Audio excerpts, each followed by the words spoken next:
MIM chief Asaduddin Owaisi నేతృత్వంలోనే గోవుల అక్రమ రవాణా మాఫియా నడుస్తోందని ఆరోపించారు కేంద్ర మంత్రి కిషన్ రెడ్డి. గో అక్రమ రవాణాకు సంబంధించి సీజ్ చేసిన వాహనాలను ఎంఐఎం ఎమ్మెల్యేలు విడిపిస్తున్నారని చెప్పారు. గోరక్ష కేసుకు సంబంధించి ఇబ్రహీం ఖురేషీ నేరాల్లో రాటుదేలాడన్నారు.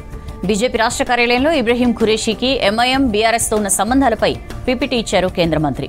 గో వధ చేసి మెజార్టీ ప్రజల సెంటిమెంట్ను కించపరచడం చట్ట వ్యతిరేకమన్నారు.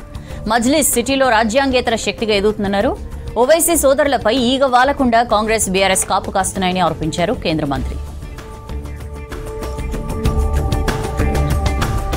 చేయాల్సినటువంటి పని గోరక్షకులు చేస్తూ ఉంటే పోలీసులు చేయూతను అందించి వాళ్ళకు అండగా ఉండాల్సినటువంటి వాళ్ళు అక్రమంగా చట్ట వ్యతిరేకంగా వాహనాలలో గోవులను పశువులను తరలిస్తూ గోవధశాలలో అక్రమంగా స్లాటర్ జరుగుతుంటే అరికట్టాల్సినటువంటి పోలీసులు గోరక్షకుల మీదనే ఈరోజు అక్రమ కేసులు పెట్టడం, బెదిరించడము హైదరాబాద్ చుట్టుపక్కల తెలంగాణ రాష్ట్రంలో చాలా పెరిగిపోయింది.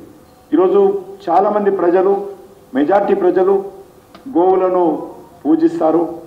వారి మనోభావాలను కూడా గతంలో గుర్తించే గోహత్య పైన నిషేధం విధించడం జరిగింది.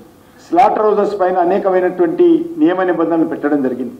గోవుల హత్యపైన నిషేధము, పశువుల రవాణాపై కూడా అనేక నియమ నిబంధనలు ఉన్నాయి.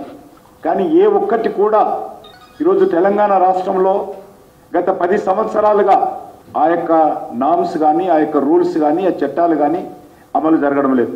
ఈ చట్టాన్ని రక్షించాల్సినటువంటి పోలీసులు, ఈ చట్టాలను కఠినంగా అమలు చేయాల్సినటువంటి పోలీసులు పూర్తిగా ఈ మాఫియాల చేతిలో కీలుబొమ్మలుగా మారి ఈరోజు గోరక్షకుల పైననే, ప్రజలపైననే దాడి చేస్తున్నటువంటి విషయం మనం చూస్తూ ఉన్నాం. పూర్తిగా పోలీస్ వ్యవస్థ వైఫల్యం చెందింది.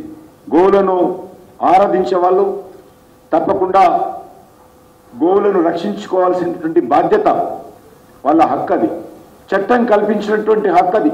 కానీ ఈరోజు ఈ యొక్క మాఫియా, స్లాటర్ రోజులో పనిచేసేటువంటి మాఫియా, బంగ్లాదేశ్ నుంచి వచ్చినటువంటి వాళ్ళు ఇల్లీగల్గా హైదరాబాద్ చుట్టుపక్కల అనేక స్లాటర్ హౌజ్లో, ఇల్లీగల్ స్లాటర్ హౌజ్లో పనిచేస్తూ ఈ యొక్క ముఖ్యమైనటువంటి వ్యక్తుల చేతుల్లో వాళ్ళు ఈరోజు అక్రమ రవాణాలో కీలక పాత్ర పోషిస్తున్నారు.